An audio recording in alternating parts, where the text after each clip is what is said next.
I'm Frank Garza, and welcome to Here and Abroad, a podcast that follows the U.S. men's national team and their player pool across Europe, MLS, or wherever else they play their club football. On today's show, we're going to check in on the two U.S. internationals playing at AC Milan, Christian Pulisic and Yunus Musah. They are getting ready to take on AS Roma in the second leg of the Europa League quarterfinals and also nearing the end of their first Serie A season.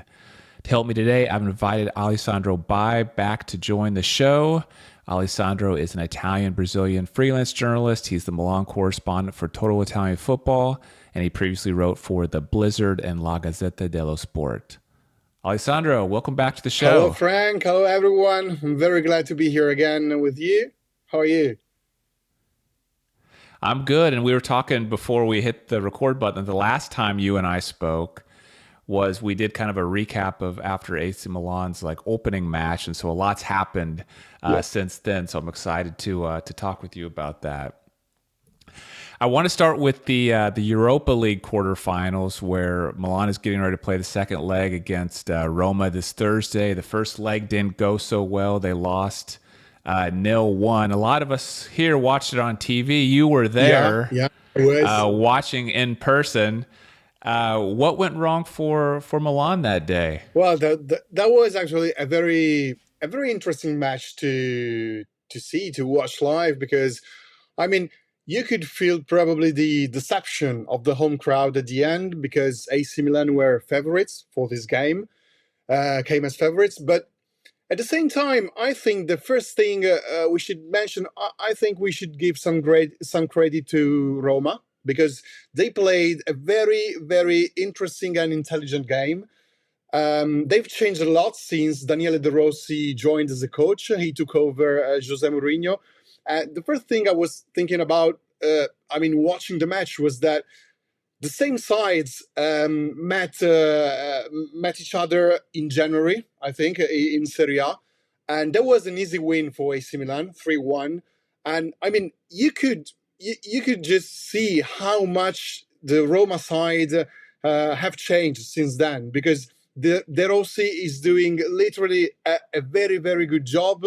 I mean, back then in January, Roma were never in the game. They scored they put one back to go 2-1. But I mean, it was always, the feeling was always of an easy win for AC Milan, which eventually it was like that. But in the Europa League quarterfinals, I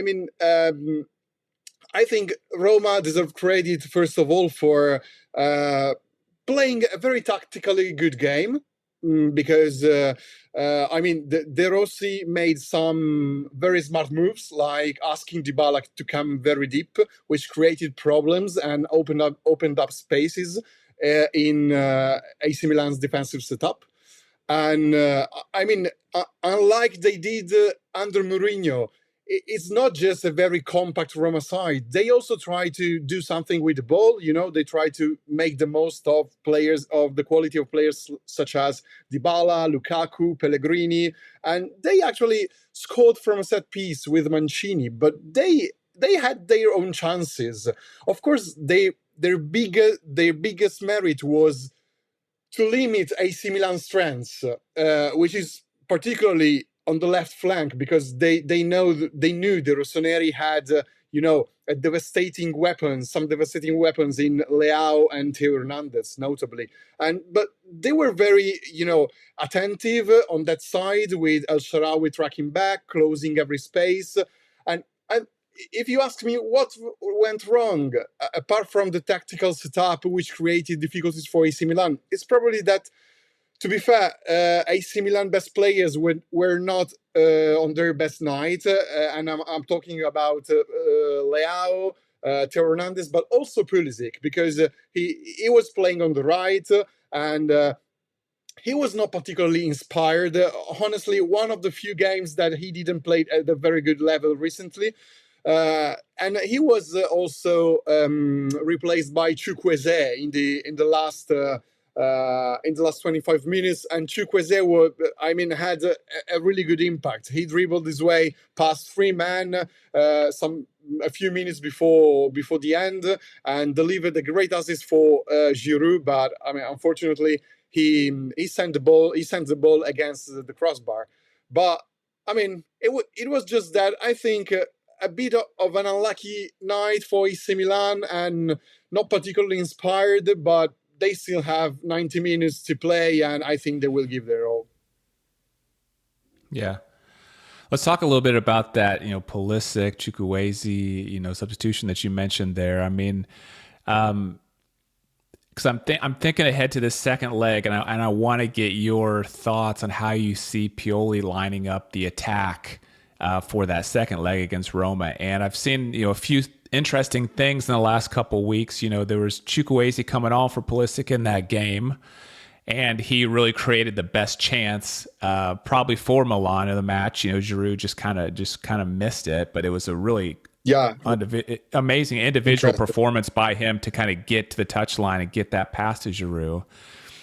Then in the next match, pardon my Italian here, but Sassuolo, is that how you say? Yeah. Sassuolo, okay. In the next match against Sassuolo, Chukwueze starts.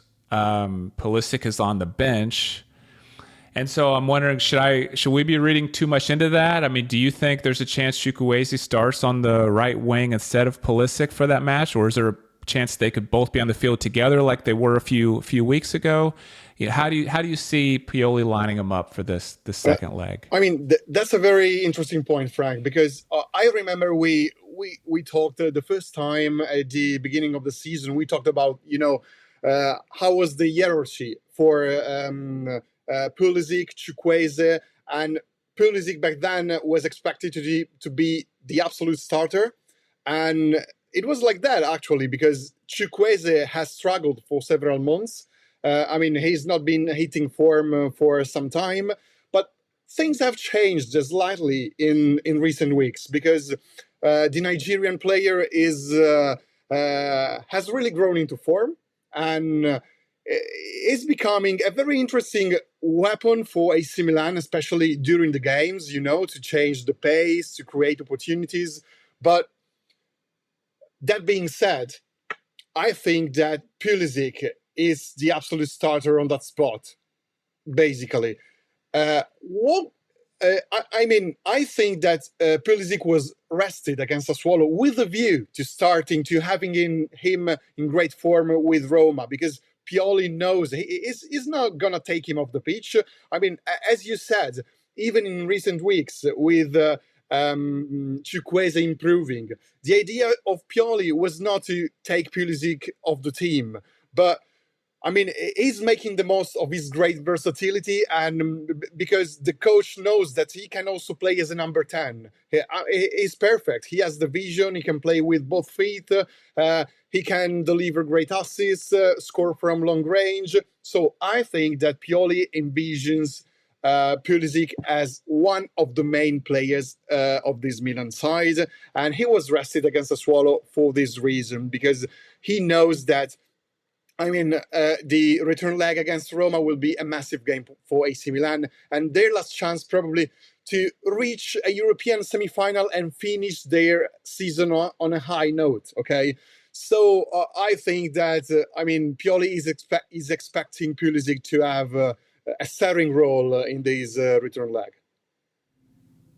Okay, that's good. That's good. Let's talk some more about Pulisic. You've been able to watch him now for almost a full season.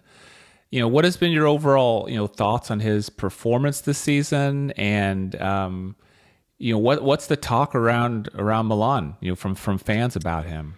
Yeah, personally, I was quite impressed by him. I knew him as a player, but I think the concern here was not just me, but just the general discussion from the fans, also AC Milan fans, was whether he could be back to the form that he showed he was able to reach. Okay, back at Chelsea, because everyone knew that he had some fitness problems, and he's been trying to recover from that, and so. The situation was not so sure about him, about what he could deliver. But to be fair, he's definitely AC Milan's best signing from last summer, and I think he will be in the talk to be awarded as one of the best Serie A midfielders of the season. If he doesn't win the award, it's just because he will have probably Teun Cup minors from Atalanta in front of him. He scored like 11 or 12 goals. He's impressive. But Pulisic as well. I mean, he scored 10 goals and provided 6 assists. And just to give you a rough idea, Rafa Leao, who was expected to be the main star of the team from everyone, has scored 7 Serie A goals. So, I mean, Pulisic has been also more decisive in terms of contribution. He's really made a difference, and I think he's the best upgrade that AC Milan has done from last season, because they had Junior Messias and Salemakers on that side. But to be fair, to have Pulisic on that spot, I mean, it's a completely different story, because he's a bit of very versatile player. He can cut inside, he can reach the byline and cross, he can score. He's really delivering in his first season, and as you can imagine, Frank, he's totally adored by the fans. I mean, he boasts one of the best selling shirts this season of AC Milan, and on match days, I mean, you see Pulisic shirts everywhere, adults, children. He is really loved here, and I think what the fans love the most is that basically he was a bargain. I mean, he joined for 20 million euros, which is nothing nowadays. Because I mean, if you go now on the transfer market and look for a player with the Pulisic level, I don't think you can spend less than, I don't know, 40, 50 million euro. And so I think that his first season was really great. And if something very drastic doesn't happen, is meant to be one of the point of reference for the future for AC Milan. Yeah. Yeah, I mean, it far exceeded my expectations. I know he's a good player. I thought he'd do well, but you mentioned the stats there of 10 goals, I think 6 assists you said. I mean, and we're not even done with the season yet.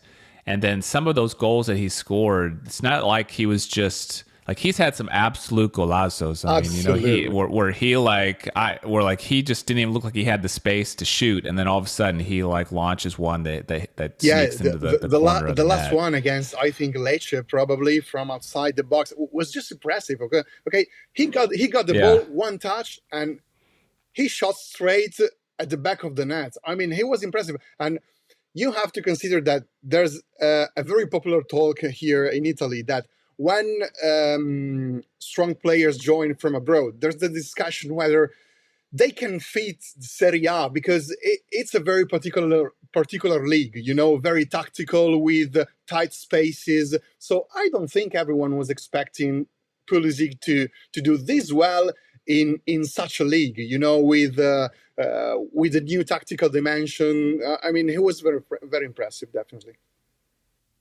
Yeah.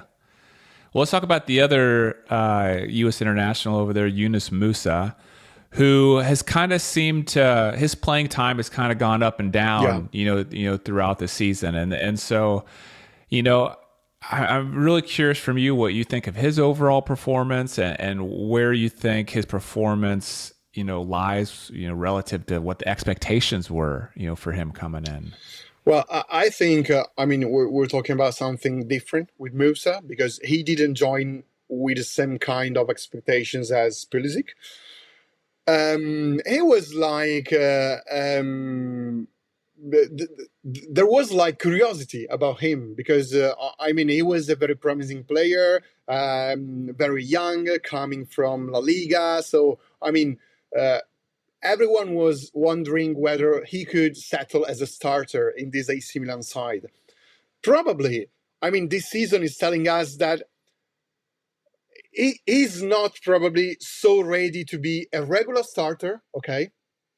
But I think that, I mean, he's definitely a valuable addition to AC Milan roster, because I mean, his added value as in the on the bench, because he is coming off the bench, and unlike happened in the past, they had Krunic, which was a kind of good player, but he was average, even though because he was not so young anymore. Um, with Musa, I think the level stays more or less the same. I mean, you can see he's a player that still have to develop a bit, okay? But he showed, I think, interesting glimpses of his talent. He has great physicality, absolutely, and this is very, very interesting for a league like Serie A.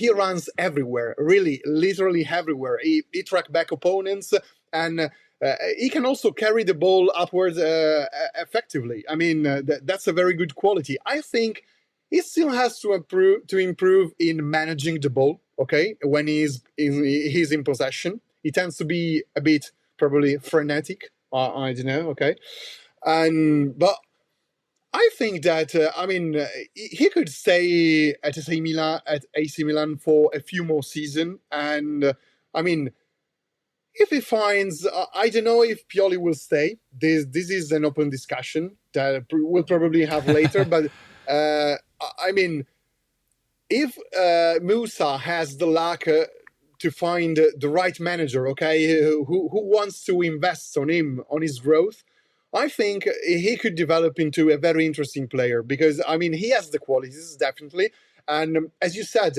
he he played more as a starter in the first part of the season when Benacer was out. But of course, now Benacer came back, and he's a very important player for AC Milan in terms of balance. And you know what? I think that what's probably is also limiting Musa playing time is that AC Milan have another important physical player on the pitch, which is Loftus-Cheek.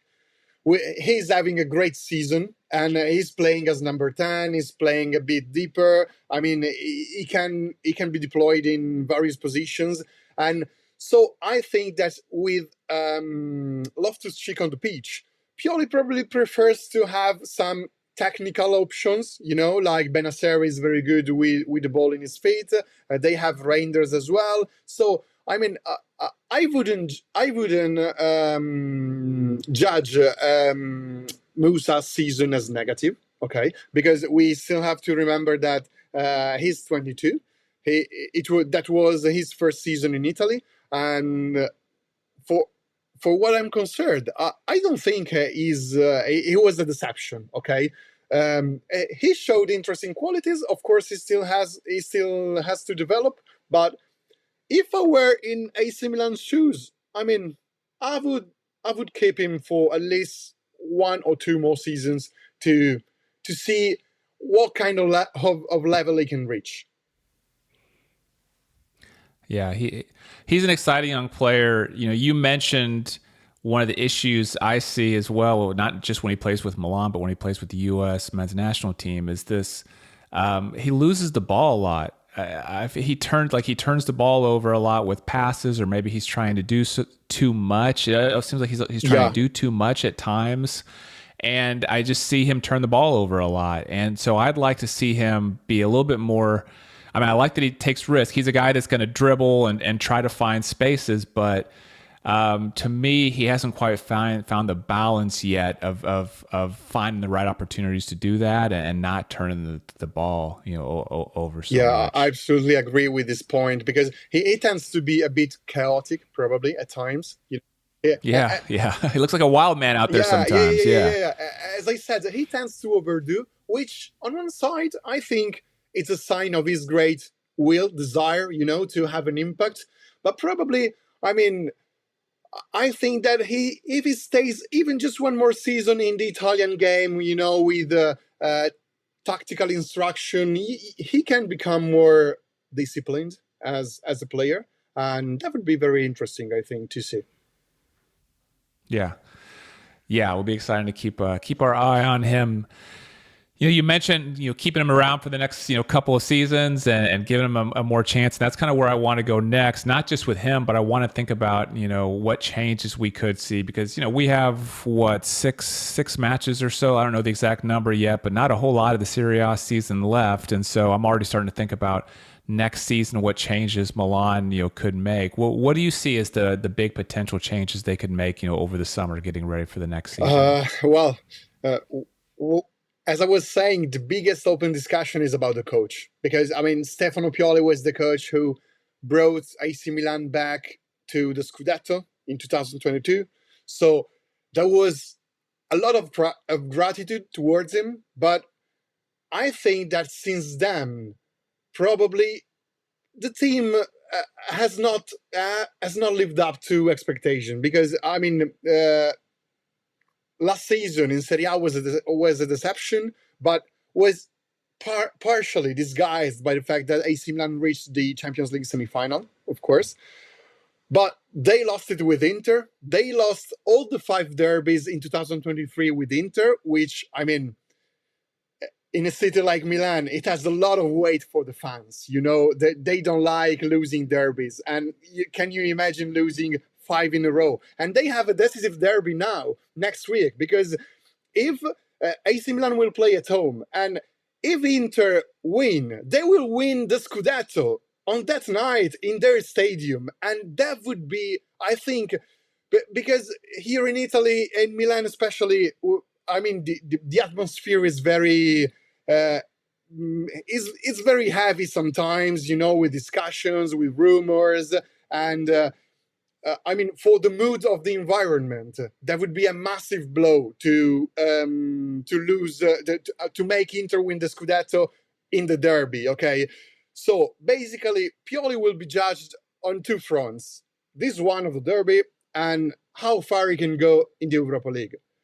Of course, if AC Milan get kicked out by Roma, I think his chances of staying as an AC Milan coach next season will be drastically reduced. Okay, and there's already a discussion about the possible substitute, but the name of Lopetegui has been made, but there's a lot of uncertainty, so it's impossible to say beforehand what will happen. For sure, I mean, there's a lot of focus on this front, so we will have to see how things play out and which kind of choices the executive will make. Because now we have Zlatan Ibrahimovic, who has joined the board, the AC Milan board. And I mean, he's expected to be a very influential figure in this decision. Okay, so this is probably the main point. After that, on the transfer market, we know that Giroud should be leaving and go to the US. And I mean, in this respect, everyone agrees that AC Milan needs a really serious striker, a very good one. So they're on the lookout for that. The names are the ones of Zirkzee, who's playing a great season at Bologna, Gyökeres from Sporting Lisbon, but still, I mean, uh, there are still 6 games, a transfer market window to go. So, I mean, it's just rumors as of now. But of course, the main points for AC Milan will be the coach and the striker, because to be fair, their squad, the overall level is becoming gradually, I mean, more and more good. Because even this season, I mean, with Musah as a substitute, Reinders not always playing as a starter, so coming off the bench, Chukwueze as a substitute. I mean, they're really upgrading, I think, the overall level of the squad. Okay. But they still lack some figures in key positions, and striker is one of them. Yeah. Yeah, it's going to be interesting to see the Pioli. I can just from afar, you can kind of see he is kind of a controversial, figure over there with the Yeah, fans where, a lot of people, maybe he divides the fans, absolutely, because they torn. pretty evenly. Yeah, yeah, yeah, Yeah, yeah. yeah, yeah. So, but yeah, a lot can happen between now and then.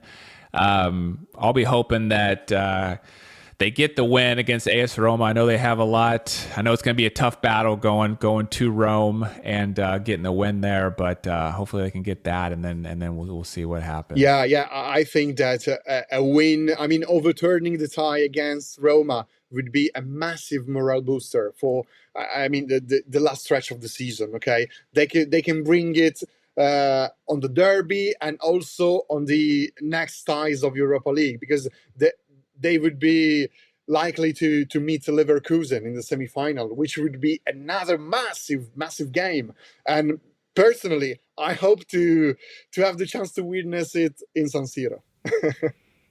Yeah, yeah. There's some really great teams left in the Indeed. Europa League, and so to win that would be a huge accomplishment for sure.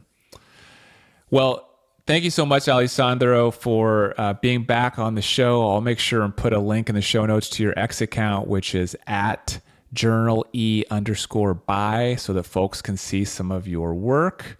But before I let you go, any final thoughts that you'd like to share? Well, I think that I mean, since we've been talking about the American players, it's been.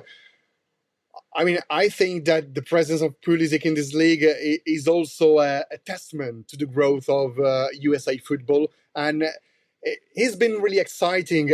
And to be fair, I mean, Serie A nowadays is one of those leagues when you don't come to stay. Okay, you come, you grow, and then you go to the Premier League or La Liga, and to have the chance to to see talents like Pulisic is very exciting. It's very exciting. So I'm definitely hoping he's staying also next season. Yeah, yeah. Thank you, Thank you. Alessandro. Thank you, guys. And well, see you next time. And thanks to everyone for listening to Here and Abroad. If you enjoyed the episode, please share it with a fellow USMNT fan. I'm Frank Garza. You can follow me on X at FrankGarza007, and I'll be back next week with a new episode.